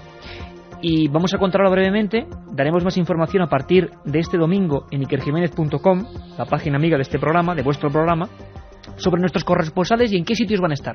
Eso no quiere decir que cada uno con su teléfono y con los ojos, simplemente, o con los sentidos, con lo que quiera, esté en cualquier lugar, pero que habrá concentraciones de Milenio 3 en esa noche del 25J en toda España y en todo el mundo, y que seremos, como decía Antonio José Alés, la gran pantalla humana de detección. ¿Por qué? Porque han pasado muchas cosas. Hace una semana hablábamos con mucha gente, con astrónomos, con meteorólogos, con los pilotos mexicanos. Habían grabado algo extraño. Incluso intervenía amablemente, como siempre en Milenio, Iñaki Gabilondo. Hicimos un popurrí, había un sentimiento de que algo estaba pasando, lo recordamos. El caso es considerado ya el más sólido, el más contundente de toda la historia. Salí de casa y es que me encontré con ellos ya de frente de la puerta de casa. Y te puedo asegurar que existen, o por lo menos afirmar que algo enigmático está haciendo presencia en nuestros cielos. Pasamos un poquito miedo porque pensábamos que era un misil, porque lo vimos venir a rumbo de colisión. Se paró en seco, pues no sé a cuántos metros, era una noche completamente oscura. 1, 2, 3, 4, 5, 6, 7, 8 en la pantalla. ¿Están a la misma altura Telles? Afirmativo. No sería explicable si fuese un meteorito, puesto que no tiene ninguna energía de ningún tipo para que vuelva a acelerarse. El día 28 de abril, pues en torno a las 10:10 de la noche, pues sobre el cielo de Galicia se vio pasar un objeto luminoso muy brillante. Unos militares del Ejército del Aire mexicano han asegurado haber visto unos objetos eran, volantes porque volaban, y ellos no lo sabían identificar, pues yo tampoco, así que esperemos juntos a ver si algún día se descubre qué es eso. A ver, busquen eso que viene atrás de nosotros. Ve cómo se ve como en 2 fotos. Y por supuesto que la música de Jean-Michel Jarre sonará esa noche. ¿Cuál es la idea? Pues la idea no es una alerta ovni para ver ovnis, porque los ovnis no dependen de nosotros. Existen, no sabemos lo que son, pueden ser 1000 cosas, pero mi idea es aprender del cielo. Pasan tantas cosas en el cielo y conocemos tan poco, ¿verdad? ¿Por qué nos confunde la estación espacial o los satélites o los planetas? Esa noche, además, Carmen, hay una conjunción planetaria importante, pero lo increíble es ver cómo Guardia Civil, Policía Nacional, astrónomos, lo que es la ciencia y las fuerzas de seguridad se están uniendo a esta alerta. Teníamos hasta pilotos de aerolíneas que querían que les llamásemos. Y eso es fundamental. Bueno, nos escribían el pasado domingo, si no recuerdo mal, varios amigos que iban a ir en un avión que se dedicaba a la extinción de incendios en Tenerife. ¿No? Pero lo que nos faltaba era un piloto de aerolíneas. Bueno, pues nos ha escrito uno de ellos: soy piloto de aerolíneas y el día 25J estaré de vuelo. Pues no te preocupes, que te vamos a llamar para que, si puedes, conectes con nosotros y nos digas cuentes cómo está el cielo a 33.000 pies. Y lo que estás viendo. No os olvidéis, va a ser una noche de comunicación, no una noche para ver cosas. Si las hay, pues fenomenal. Pero imaginaos cuántos miles de amigos pueden abandonar pues su hogar y por unas horas estar en los montes, en las playas, en las carreteras, en las esplanadas, en las llanuras, con un objetivo: estar unidos, estar comunicados. Estar con la mirada en el cielo, que no viene nunca mal, aprender. Viajaremos por los grandes casos, los corresponsales nos contarán historias, entrevistaremos a testigos que nunca se han puesto delante de un micrófono. Intentaremos hacer un viaje como hoy por la historia, pero por el enigma del tema ovni y por muchos más. Y con los astrónomos descubriremos por qué nos llama la atención una constelación, por qué puede equivocarnos. Combatiremos en esa noche uno de los grandes males de este siglo, la soledad, porque seremos miles de amigos con un mismo objetivo.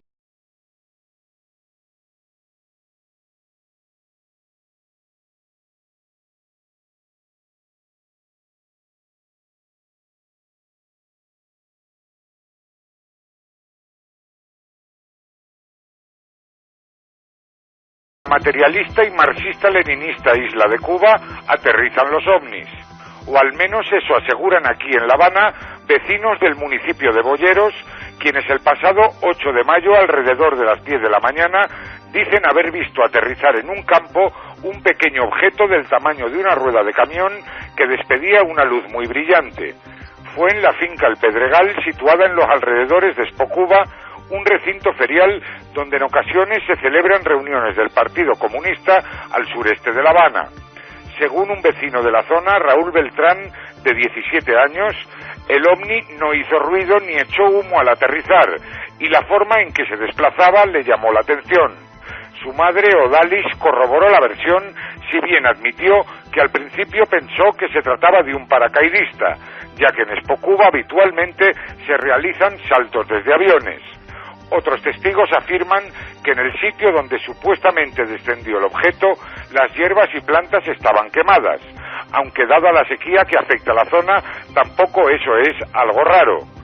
No es la primera vez que habitantes de Cuba declaran haber visto ovnis. Hasta ahora el Ministerio de Ciencia y Tecnología de la isla nunca ha dado crédito científico a estas versiones. Se dé crédito o no, queremos saber qué pasa, qué está ocurriendo desde hace más o menos un mes, qué está pasando. Creo que va a ser idóneo, espero que el tiempo nos respete, no como hoy en la boda real, sino que realmente haga una noche apacible y que en toda España estemos un montón de gente. Katia Rocha, hay un montón de gente. Tiene que hacer buenísimo Iker para que yo me suba a ese helicóptero, por favor, que me hace mucha ilusión. Bueno, creo que tú vas a tener que estar en el programa en Madrid donde estemos, que se está barajando Alcobendas, Tres Cantos, varios sitios. Bueno, nos tienen que decir el lugar exacto. Todo apunta a que Alcobendas todavía no se sabe. Todavía no se sabe, pero que sepáis que el programa de Milenio, que serán 5 horas, según nos están diciendo, más o menos, se emitirá en abierto, con público. Y queremos que vengáis, que por vez primera en Madrid tenemos Milenio delante del público y queremos que seáis pues un montón de gente, que podéis preguntar y ver cómo lo hacemos y participar en esa historia. Será el gran núcleo central, pero habrá muchos más. Donde digáis vosotros, ¿qué dice la gente, Katia? Juan Ignacio de Vigo nos pregunta, bueno, una de las más repetidas, esta en general. Juan Ignacio de Vigo creo que se ha hecho una camiseta, por cierto. Sí, Juan Ignacio de Vigo, es verdad, se ha hecho una camiseta que ponía Alerta OVNI 2004, Milenio 3. Un fenómeno. Juan Ignacio de Vigo, porque nos envió la foto por internet y estaba estupenda. Es un fenómeno. Hay que copiar eso. Bueno, Juan Ignacio de Vigo nos preguntaba cuándo vais a poner los datos concretos de la Alerta OVNI. Bueno, puntos, pues lugares, vamos horas. a ver si el domingo ya tenemos varios, porque en muchas provincias y lugares todavía estamos determinando los corresponsales, y gracias a vuestros envíos al 7640 palabra milenio o a milenio3@cadenaser.com estamos viendo dónde hay mayor densidad de gente dispuesta. Nos estamos quedando alucinados. Tiene que hacerse una idea la gente de lo que nos está costando pues agrupar y organizar un poco todo, que tengan paciencia porque al final todo quedará clarísimo. Haznos una batida rápida de sitios donde está diciendo la gente. Bueno, un oyente nos dice que si es posible se pueden comprar las dramatizaciones y que van a estar al loro en de la Alerta OVNI unos jubilados de Bilbao. Otros oyentes, dice Iker, la cultura árabe, hay gente capaz, mediante conjuros, de conseguir cualquier cosa. Yo quiero estar en la Alerta OVNI, tengo que hacer un conjuro, puedo ir a cualquier parte de España. Este chico es de Navarra y quiere venir a Madrid para conocernos. Bueno, pues que vengan a Madrid, que aunque en Navarra creo que, bueno, y tenemos una compañera magnífica, Ana Laura de Diego, conectaremos con ella para que cerca de Tudela, en las Bardenas Reales, haya también un grupo. Ángel, yo estaré en los jardines de la Catedral de Girona. Sois geniales, gracias por estos momentos de misterio. El día 25, ¿en qué parte de Sevilla estaréis? Gracias. Bueno, en Sevilla ya lo sabemos, que hay un grupo y creo que hay cientos de peticiones para estar allí. Va a ser en Gerena, ¿verdad? Sí. Y va a estar... En Gerena estará José Manuel García Bautista, que es nuestro corresponsal pues en toda la zona de Andalucía, y él estará liderando ese grupo, que lo confirmaremos además, y se le puede escribir un mail que pondremos tanto en páginas de cadenaser.com como en ikerjimenez.com. Que, por cierto, están eligiendo lugares donde han pasado cosas, claro, no cualquier lugar. Gerena. Ángel de Salamanca dice que el 25 de junio estará mirando al cielo y que además va a conectar sus emisoras de radiofrecuencias, de radioaficionados, para estar todos un montón conectados. De radioaficionados, Katia, pero te digo, por ejemplo, Salamanca, el director de Ser Béjar nos escribía que se subía a la cobatilla con las unidades móviles y alguna gente, científicos, recuerdo de un laboratorio de Béjar, iban a coger todo el laboratorio y que se lo querían subir a la cobatilla a 2.400 metros. Hay que agradecer a los directores de las emisoras que se están volcando con la Alerta OVNI, de verdad se lo agradecemos un montón, que nos hace mucha falta. Desde Zamora dicen que también quiere mirar allí al cielo. María quiere saber dónde nos vamos a reunir en Zamora. Les escribo para saber a qué hora va a empezar Milenio el 25 de junio. Jesús de Granada, ¿y dónde puedo ir en mi ciudad? Pues más o menos a la hora de siempre, será viernes entre la 1 y 1:30, pero eso sí, se prolongará, no habrá esa noche hablar por hablar, y bueno, se prolongará durante mucho tiempo, según nos tienen dicho, pero bueno, todo tiene que estar confirmado, pero serán varias horas. Melilla y Ceuta, que parece que siempre se olvidamos, pues no. Antonio Melilla y Yusuf de Ceuta nos preguntan que si allí también vamos a tener alerta OVNI, que quieren que contemos con ellos. Yo más que alerta OVNI diría alerta 2004, porque va a ser muchas más cosas que tema OVNI, pero por cierto, en Canarias, que tenemos ya confirmado José Gregorio González, ¿no? José Gregorio González nos tiene que decir el punto exacto, porque al parecer en el Teide hay algunas zonas que están restringidas, que son pues de naturaleza y tal, y no se puede entrar. Entonces nos tiene que decir el punto exacto, que lo está buscando para ver dónde se va a juntar ahí el grupo. Hay sitios, por ejemplo, que habría que recordar que están ya más o menos fijos, como decíamos Sevilla, decíamos las playas de Málaga con Francisco Contreras, decíamos Zaragoza en Belchite, que han elegido el sitio de Belchite, pueblo viejo de Belchite. Que tengan cuidado las carreteras. Ángel Sevilla, Briombos, por favor. sí. Y en La Rioja. En La Rioja el grupo UFO está... con Joseba Orraca. En Álava, el célebre condado de Treviño, estará Enrique Chazarra. En un montón de sitios tenemos a nuestro compañero Pruden Muguruza también movilizando el tema en Vizcaya. Bueno, cada corresponsal y por supuesto a nivel internacional, porque de todas las partes del mundo nos han escrito gente que sigue por internet, hasta de Zambia, de Indonesia, de bueno, yo me puedo ir allí también, Nueva Zelanda, de los últimos envíos de Tailandia. Bueno, y habrá gente española mirando el cielo. Ana de Don Benito de Badajoz dice que nos olvidemos a Extremadura, que ella también quiere sumarse con su grupo de amigos. En Extremadura estará nuestro compañero y corresponsal Gonzalo Pérez Sarró. Sergio nos dice que le gustaría saber qué parte del condado de Treviño exacto vamos a ir. Bueno, pues allí, justo en el condado de Treviño exacto. Bueno, pues ya daremos todos los datos. Porque luego nosotros en las páginas web y en todo este tinglado que va a montar la cadena SER iremos informando de quién es el corresponsal al que tenéis que escribir con su correo electrónico, por si tenéis alguna duda de los emplazamientos exactos. Bueno, pues así que en Alcañiz, en Almería, Córdoba, Cádiz, además citan un montón de pueblos de cada provincia, de verdad, impresionante.